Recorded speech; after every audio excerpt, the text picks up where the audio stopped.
सिंध पर अरब आक्रमणों के सामाजिक, सांस्कृतिक और तकनीकी प्रभाव। सिंध पर अरब विजय को स्टैनली लेन पूल, एल्फिस्टन आदि विद्वानों द्वारा परिणाम के बिना विजय के रूप में देखा गया है, क्योंकि मुस्लिम अरब या भारतीय शासकों के लिए यह कोई बड़ी जीत नहीं थी। वे मानते हैं कि अरबों की जीत का भारतीय उपमहाद्वीप के इतिहास पर कोई प्रभाव या परिणाम नहीं हुआ। इस तरह की समझ इस तथ्य से उत्पन्न हुई कि उनकी जीत शेष भारत की राजनीतिक या सैन्य स्थितियों को प्रभावित नहीं कर सकी थी। अरब शासन केवल सिंध क्षेत्र तक ही सीमित रह गया और भारतीय शासकों ने बिना डरे या अरबों को अपनी सीमाओं से बाहर किए बिना अपने राज्यों पर शासन किया।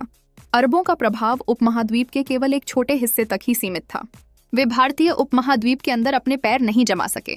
इसके विपरीत तुर्की ने कुछ शताब्दियों बाद यानी 12वीं शताब्दी के अंत में दिल्ली में पूर्ण राज्य अथवा दिल्ली सल्तनत की स्थापना की थी। हालांकि कुछ अन्य विद्वानों ने इस दृष्टिकोण का खंडन किया है और वे कहते हैं कि वास्तव में इस क्षेत्र के जीवन और समय पर विविध प्रभाव थे। उन्होंने इस दृष्टिकोण के समर्थन में विभिन्न तर्क दिए हैं। यह माना जाता है कि भले ही उनकी विजय का भारत के राजनीतिक भूगोल पर कोई खासा प्रभाव नहीं पड़ा, लेकिन इसका अन्य क्षेत्रों में काफी प्रभाव था। अरब आक्रमणों का सांस्कृतिक प्रभाव। चचनामा 1226 ई में फारसी में अली कूफी द्वारा लिखित सिंध के इतिहास का एक प्रमुख ऐतिहासिक लेख है। इसमें सरकार, राजनीति आदि के बारे में विस्तृत जानकारी दी गई है।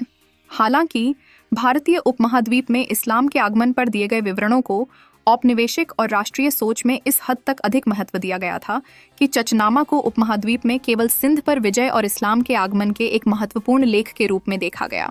इससे इस मध्ययुगीन स्रोत के बारे में विषम समझ बनी। फिर भी योहानन कंडमैन, मनन अहमद आसिफ आदि जैसे विद्वानों ने इसे पढ़ा और इसका विश्लेषण किया है और इस नतीजे पर पहुंचे कि बचनामा सिंध पर विजय की जानकारी के अलावा सिंध के इतिहास पर अन्य प्रकार की सूचनाओं का भंडार भी है। यह प्रकार की इसे तथा अरब प्रायद्वीप के अन्य ग्रंथों के सूक्ष्म अध्ययन से पता चलता है कि सिंध पर अरब विजय से भारतीय और अरब दोनों देशों पर व्यापक सामाजिक और सांस्कृतिक प्रभाव पड़ा। इस संबंध में इक्तदार हुसैन सिद्दीकी ने कहा है कि अरबों ने 8वीं शताब्दी के प्रारंभ 812 से 883 पीसीए से तक में सिंध और दक्षिण पंजाब, मुल्तान क्षेत्र के क्षेत्रों को जीत लिया था।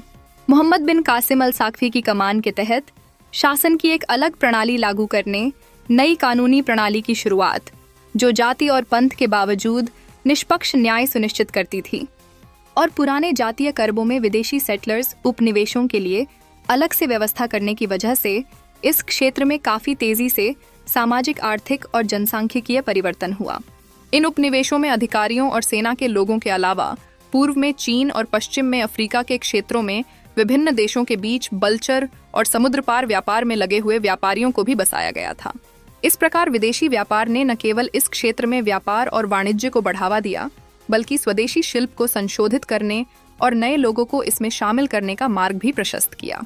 जैसा कि चचनामा से पता चलता है, मोहम्मद बिन कासिम ने जाति व्यवस्था में हस्तक्षेप नहीं किया था।